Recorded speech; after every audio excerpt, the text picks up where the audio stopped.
भारत माता की। मैं आमंत्रित करना चाहूंगा ऊपर में हमारे आज का जो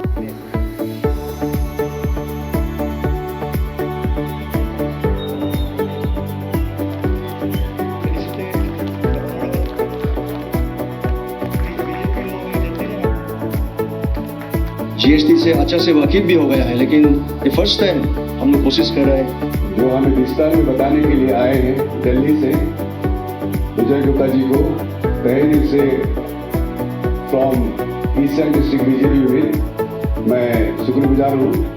तो आज आप सबको यहाँ मिलके वही बात हम करना चाहूँगा कि जीएसटी नेक्स्ट जनरेशन जीएसटी में जो हमें पैदा मिल रहा है, टैक्सेशन तो सबको इससे तो बच नहीं सकता है। जैसे हमारा जो भी धर्म में मानते हैं तो अपना धर्म स्थान पे जब जाता है हम तो कुछ दक्षिणा या दान तो देता ही है। जब हम अपना देश का गवर्नेंस करना है तो उसका अपना दक्षिणा दान गवर्नमेंट को दे के जो चलना, इसको कोई बच भी नहीं सकता है और बचने के लिए कोशिश भी करना भी नहीं चाहिए कि उसी जो टैक्स का कलेक्शन से ही हमारे आने वाले समय के लिए जो भी गवर्नमेंट बैठता है उसी से ही डेवलपमेंट प्लान प्रोग्राम्स बनता है। जैसे आप सबको मालूम है, इस जीएसटी बचत से हमको कितना बेनिफिट मिलने वाला है। या जो एक मैं सिंपल से बताना चाहता हूँ कि जहाँ जो कॉमन आदमी का जिसको यूज़ करता डेली यूज चीज़ को हमने 5% में सब चीज़ को नीचे ला के रख दिया और थोड़ा सा लग्जरी में सिर्फ लग्जरी आपको समझता है उसमें हमने बढ़ाया थोड़ा सा। और जो सिन टैक्स, धूम्रपान बोलो, दारू बोलो, आपको कोई भी चीज़ नशीले पदार्थ में हमने बढ़ाया। बाकी बात जो कॉमन लोगों के लिए है, जो आपके जीवन में हर दिन हर रोज के जीवन में काम आते हैं, ऐसे चीज में सब में 5% तक घटा दिया। भारत की अर्थव्यवस्था को बदलने की दिशा में एक ऐतिहासिक कदम है ये रिफॉर्म, और उन्होंने इसको लाने के लिए जो साहसिक दृष्टिकोण अपनाया, ऐसा साहस बहुत कम यदा कदा ही पूरे विश्व में देखने को मिलता है। इसलिए मैं सर्वप्रथम अपने देश के महान भारत के यशस्वी प्रधानमंत्री नरेंद्र मोदी जी को तथा वित्त मंत्री निर्मला सीतारमण को इस सभा के माध्यम से उनको मैं आंतरिक हृदय से धन्यवाद ज्ञापित करना चाहता हूं कि ये जो रिफॉर्म, इस साहसिक कदम उठाया, हम कृतज्ञ हैं। इन सुधारों का उद्देश्य, ये जो सुधार लाए गए उसका उद्देश्य यही था कि दक्षता, कैसे हम अपने कामों में दक्ष बने, कॉम्पिटिटिव बने, और पारदर्शिता, ट्रांसपेरेंसी, और व्यापार करने में आसानी हो। व्यापारी भाई हैं हमारी बीच में मौजूद, व्यापार करने में कठिनाई आती है, उनको व्यापार करते वक्त आसानी मालूम हो। तो एमएसएमई के लिए, व्यापारियों के लिए, महिलाओं के लिए, युवाओं के लिए और पर्टिकुलरली मध्यम वर्ग के नागरिकों को लाभ पहुंचाएगा।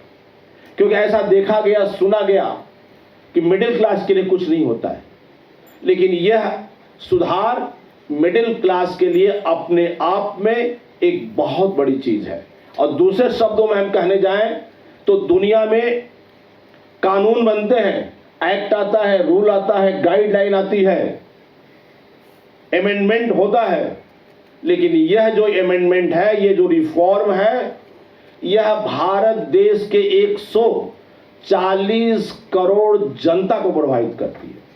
कोई भी नियम, कोई भी कानून 140 करोड़ को प्रभावित नहीं करती है, लेकिन यह रिफॉर्म 140 करोड़ लोगों के संदर्भ में लाया गया है। और हर घर, कोई ऐसा घर नहीं, इस देश के अंदर में कोई ऐसा घर नहीं है जो इस जीएसटी रिफॉर्म से प्रभावित न हुआ हो। इसलिए बहुत ही महत्वपूर्ण विषय है, और यह महत्वपूर्ण विषय अपने किसानों के लिए, यह महत्वपूर्ण विषय एमएसएमई के लिए, यह महत्वपूर्ण विषय मध्यम वर्ग के लिए, यह महत्वपूर्ण विषय महिला उद्यमियों के लिए, यह महत्वपूर्ण विषय युवक और युवतियों के लिए। और इसके लिए हम पुनः अपने प्रधानमंत्री नरेंद्र मोदी, वित्त मंत्री सीतारमण जी को मैं धन्यवाद ज्ञापित करता हूँ। तो देखिए, आपको जैसे मालूम है कि जीएसटी अभी जो है रिडक्शन समारोह हो रहा है, हम लोग जो कैंपेन चल रहा है, उसमें आप सबको मालूम कि जो day to day common use जिसको हम करता है, तो फार्मर का बोलो, युवा को, स्टूडेंट्स का बोलो, या घर का महिलाओं के लिए बोलो, सबका तो ये 18% से या 12% से ये 5% करते हैं, जिसके कारण अभी अब थोड़ा सा और आत्मनिर्भर हो जाएगा। और देखिए, आप कुछ बचत होगा तो कुछ नया ले सकते हैं आप, उस प्रकार से इससे बहुत फायदा कर रहा है। स्पेशली हम तो बोलेगा कि माता और बहनों को जो एक परिवार चला रहे हैं, उसके लिए बहुत ही बेनिफिट है, बहुत बचत है। देखिए, बीजेपी में कोई एमएलए मंत्री नहीं होता, सब कार्यकर्ता होता है। कार्यकर्ता भी कार्यकर्ता है, चीफ मिनिस्टर भी कार्यकर्ता है, और अपना आदरणीय प्रदेश अध्यक्ष भी कार्यकर्ता है, और मंत्री भी कार्यकर्ता है, एमएलए भी कार्यकर्ता है।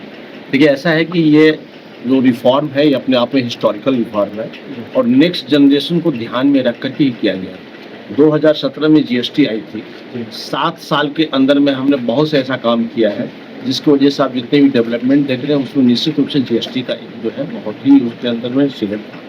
लेकिन ये रिफॉर्म्स इसलिए हम लोगों ने लाया है कि जो हमें लीगेसी जो यूपी गवर्नमेंट की जो विरासत में हमको टैक्स टेररिज्म मिला था, उस टैक्स टेररिज्म को हमने ख़त्म करके हम एक प्रोग्रेसिव ये रिफॉर्म हम लेके लाए हैं। उसके कोई हमारा रिग्रेसिव कुछ भी नहीं है।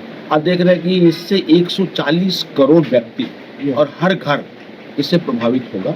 चीज़ों के दाम बहुत कम है। जब भी चीज़ों के दाम कमते हैं तो उसकी खपत बढ़ती है, और जब खपत बढ़ती है तो उत्पादन बढ़ता है, और उत्पादन जब बढ़ता है तो नौकरियां मिलती हैं, रोजगार का सृजन होता है, और रोजगार का सृजन होने से जो टैक्स का जो स्पेक्ट्रम है वो भी वाइडर होता है। तो वाइडर टैक्स होने से, रेवेन्यू ज़्यादा आने से, और सिंप्लीफिकेशन और रेशनलाइजेशन होने से हमारी जो इंडियन इकोनॉमी है उसको हम आगे बढ़ा पाते हैं। इससे भारतीय अर्थव्यवस्था की बात नहीं है, यह जीएसटी रिफॉर्म्स हमें स्वदेशी की बात कर रहा है, आत्मनिर्भर भारत बनाने की बात करता है। और आत्मनिर्भर भारत जो है, हम पहले भी थे, हमारा गौरवशाली इतिहास और परंपरा है, हम सोने की चिड़िया थी, लेकिन अब अभी हमें पुनर्स्थापन करना है।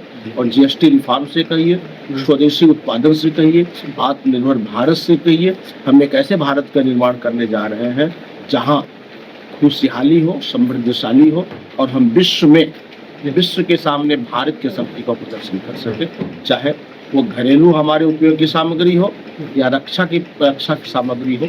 हम हर जगह आत्मनिर्भर बनने की दिशा में जा रहे हैं। अरुणाचल विशेषकर आज लोकल, मतलब vocal for the local and make it global. आज अरुणाचल में बहुत सी हमारी जो है ना, अरुणाचल बहुत ही रिच है, लेकिन यहाँ पे जो कुछ लोकल चीज़ें हैं उनको हम चाहते हैं कि विश्व के पटल पे लेकर के चले। और हमारा अरुणाचल जिस तरीके से भारत के अंदर में सूर्य जहाँ पहले उदय होता है, तो विश्व के अंदर में भी अरुणाचल का नाम हो, यह मोदी जी की परिकल्पना है। इसीलिए जीएसटी का जो है उन्होंने इनाग्रेशन भी यही से।